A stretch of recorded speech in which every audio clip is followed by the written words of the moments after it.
ನಮಸ್ಕಾರ ವೀಕ್ಷಕರೇ, ನಾನಿವತ್ತು ಮನೆಯಲ್ಲೇ ಮಾಸ್ಕ್ನ ಸ್ಟಿಚ್ ಮಾಡ್ತಾಯಿದ್ದೀನಿ. ಅದಕ್ಕೋಸ್ಕರ ಒಂದು ಕಾಟನ್ ದುಪ್ಪಟ್ಟ ತೊಗೊಂಡಿದ್ದೀನಿ. ಅದ್ರ ಮೇಲ್ಗಡೆ ಒಂದು ತಟ್ಟೆನ ಬೋರ್ಲಾಕ್ಬಿಟ್ಟು ಅದರ ರೌಂಡ್ಗೆ ಮಾರ್ಕ್ ಮಾಡ್ಕೊಂಬಿಟ್ಟು ಫಸ್ಟ್ ಅರ್ಧಕ್ಕೆ ಮಡಿಸ್ಕೊಂಡು ಕಟ್ ಮಾಡ್ಕೋಬೇಕು. ಆಮೇಲೆ ತಿರ್ಗಾ ಇನ್ನೊಂದು ಅರ್ಧ ಅಂದರೆ ಟ್ರಯಾಂಗಲ್ ಶೇಪ್ಗೆ ಫೋಲ್ಡ್ ಮಾಡ್ಕೋಬೇಕು.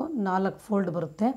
ಅದರಲ್ಲಿ ಅದನ್ನು ಮತ್ತೆ ಕಟ್ ಮಾಡಬೇಕು. ನಾವೆಲ್ಲಿಗೆ ಫೋಲ್ಡ್ ಮಾಡಿರ್ತೀವೋ ಅಲ್ಲಿಗೆ ಫಸ್ಟ್ ಮಾರ್ಕ್ ಮಾಡ್ಕೋಬೇಕಾದ್ರೆ ಒಂದು ಚಾಕ್ ಪೀಸ್ ಅಥವಾ ಫ್ಯಾಬ್ರಿಕ್ ಮಾರ್ಕರ್ನ ಬಳಸ್ಕೋಬೇಕು.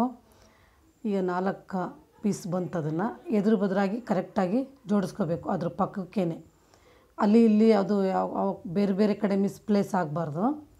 ನಾವು ಯಾವ ಥರ ಕಟ್ ಮಾಡಿರ್ತೀವೋ ಅದೇ ಥರ ಜೋಡಿಸ್ಕೊಂಡ್ಬಿಟ್ಟು ಆಪೋಸಿಟ್ ಇಟ್ಕೊಂಡು, ಅದು ನಾನೆಲ್ಲಿ ಚಿತ್ರದಲ್ಲಿ ತೋರಿಸ್ತಿದ್ದೀನಲ್ಲ ಅದೇ ಥರ ಇಟ್ಕೊಂಡ್ಬಿಟ್ಟು ಸ್ಟಿಚ್ ಮಾಡ್ಕೋಬೇಕು. ಮಿಷಿನಲ್ಲಿದ್ದರೆ ಅದರಲ್ಲಿ ಮಾಡ್ಕೋಬೋದು. ಈಗ ಅದಕ್ಕೂ ಮುಂಚೆ ನಾನಿಲ್ಲಿ ಲಾಡಿ ಹೊಲ್ಕೊಳ್ತಾ ಇದ್ದೀನಿ. ಲಾಡಿ ಅಂದರೆ ಕಿವಿ ಸುತ್ತ ಹಾಕ್ಕೊಳ್ತೀವಲ್ಲ, ಎಲಾಸ್ಟಿಕ್, ಆ ಥರದನ್ನು ಬಟ್ಟೆನಲ್ಲಿ ಅದನ್ನು ಹೊಲ್ಕೊಂಡಾಯಿತು. ಅದಾದಮೇಲೆ ಕಟ್ ಮಾಡ್ಕೊಂಡಂಥ ಪೀಸನ್ನು ಕೆಳಗಡೆ ರೌಂಡ್ ಥರ ಇತ್ತಲ್ಲ ಅದನ್ನು ಫಸ್ಟು ಸ್ಟಿಚ್ ಮಾಡ್ಕೋಬೇಕು. ಮಿಷಿನ್ ಇರಲಿಲ್ಲ ಅಂದರೆ ಸೂಜಿ ದಾರದಲ್ಲೇ ಕೈಯಲ್ಲೇ ಹೊಲ್ಕೋಬೋದು.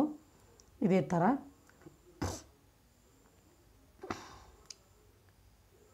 ಫಸ್ಟು ರೌಂಡ್ ಶೇಪ್ ಇರೋ ಭಾಗನ ಸ್ಟಿಚ್ ಮಾಡ್ಕೋಬೇಕು.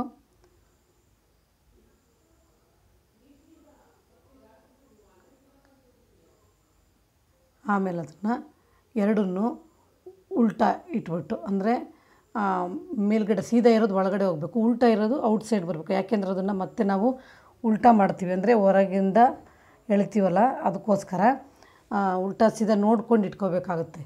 ಉಲ್ಟಾನೇ ಮೇಲೆ ಕಾಣೋ ಥರ ಇಟ್ಕೊಂಡ್ಬಿಟ್ಟು ಒಂದು ಕಡೆಯಿಂದ ಸ್ಟಿಚ್ ಮಾಡ್ಕೊಳ್ತಾ ಬರಬೇಕು. ರೌಂಡು ಸ್ವಲ್ಪ 1-2 ಇಂಚ್ ಮಾತ್ರ ಗ್ಯಾಪ್ ಹಾಗೆ ಬಿಡಬೇಕು. ತೂತ ಆ ಒಳಗಡೆ ತೆಗೆದು ಈಚೆ ತೆಗೆದು ಅದನ್ನು ಸರಿ ಮಾಡೋಕ್ಕೋಸ್ಕರ ಸೀದಾ ಇರೋದನ್ನು ಒಳಗಡೆ ಮಾಡಿ, ಉಲ್ಟಾ ಇರೋದನ್ನು ಹೊರಗಡೆ ಮಾಡಿ, ಸುತ್ತ ಫೋಲ್ಡ್ ಮಾಡಿ ಸುತ್ತ ಹೊಲಿಬೇಕು. ಸ್ವಲ್ಪ ಮಾತ್ರ ಜಾಗ ಬಿಟ್ಕೋಬೇಕು.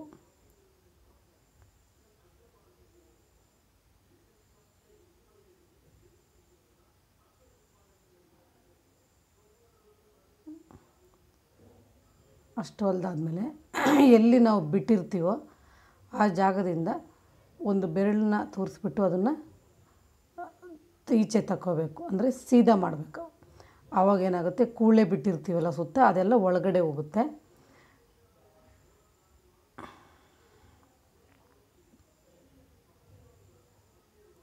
ಒಂದು ಇದ್ರದ್ದು ಆಕೃತಿ ಬರುತ್ತೆ, ವಜ್ರಾಕೃತಿಯಲ್ಲಿ ಬರುತ್ತೆ ಇದು.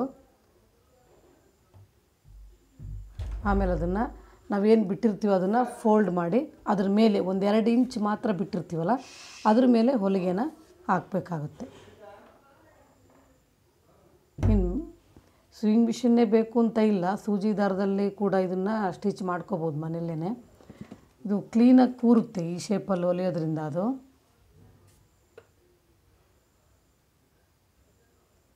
ಯಾವುದೇ ಕಾಟನ್ ಬಟ್ಟೆಗಳಲ್ಲಿ ಅಥವಾ ಬನಿಯನ್ನಲ್ಲಿ ಯಾವುದ್ರಲ್ಲಾದರೂ ನಾವು ಸ್ಟಿಚ್ ಮಾಡ್ಕೋಬೋದು ಮನೆಯಲ್ಲಿರುವಂಥ ಬಟ್ಟೆನಲ್ಲಿ.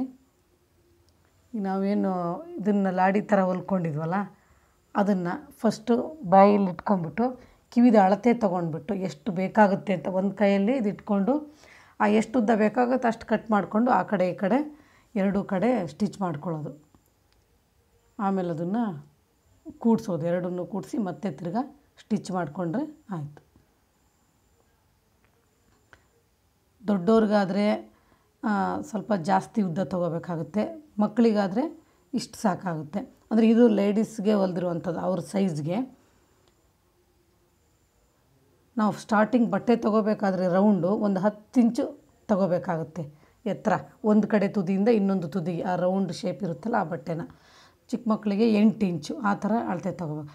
ತುಂಬ ದೊಡ್ಡವ್ರಿಗೆ ಅಂದರೆ ಗಂಡಸರಿಗೆ ಒಂದು 10-12 ಇಂಚು ತೊಗೊಂಡ್ರೂ ನಡೆಯುತ್ತೆ.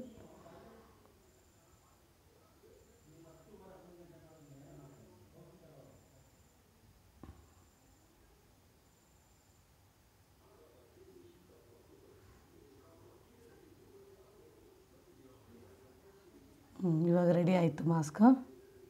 ಧನ್ಯವಾದಗಳು ವೀಕ್ಷಕರೇ.